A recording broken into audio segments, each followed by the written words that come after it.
প্রধানমন্ত্রীর আশ্রয়ণ প্রকল্পের সুবিধাভোগী নারীরা স্বনির্ভর হয়ে অবদান রাখছেন গ্রামীণ অর্থনীতিতে। কেউ কেউ হয়ে উঠছেন ক্ষুদ্র উদ্যোক্তাও। আগামী 11 জুন সারা দেশে আরও 18,566টি আশ্রয়ণ প্রকল্পের ঘর হস্তান্তর করবেন প্রধানমন্ত্রী শেখ হাসিনা। মামুনুর রশিদের ভিডিও চিত্রে লালমনিরহাট থেকে ইফতেখার উদ্দিনের রিপোর্ট।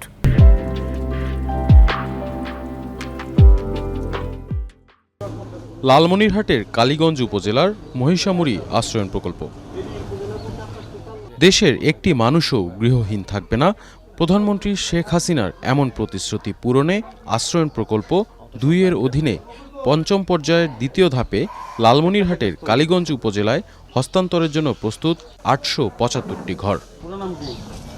জমির মালিকানার পাশাপাশি জীবনমান উন্নয়ন ও স্বাবলম্বী হতে চেষ্টা করছেন এখানকার নারীরা।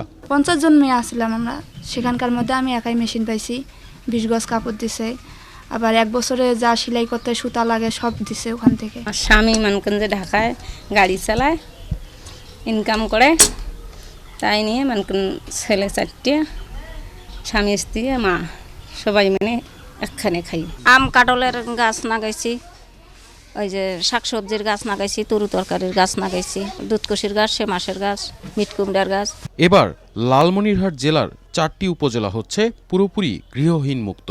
আমরা তালিকা পেয়েছি বা যে পরিমাণ আমরা তথ্য পেয়েছি তার সকল ঘরেই কিন্তু ইতিমধ্যে চলে এসেছে সমাজসেবার মাধ্যমে, এবং যারা বিভিন্ন ঋণ প্রদান করতেছেন তারাও আপনার ওখানে তাদেরকে প্রশিক্ষণ দিচ্ছেন, নিজেরা কাজ করে ইতিমধ্যে অনেকে স্বাবলম্বী হয়েছে। আশ্রয়ণ প্রকল্পের পুরুষের পাশাপাশি নারীরাও চেষ্টা করছেন সংসার এবং গ্রামীণ অর্থনীতিতে স্বাবলম্বী হয়ে অবদান রাখার। লালমনিরহাটের কালীগঞ্জের মহিষামুড়ি থেকে ইফতেখার উদ্দিন, চ্যানেল আই।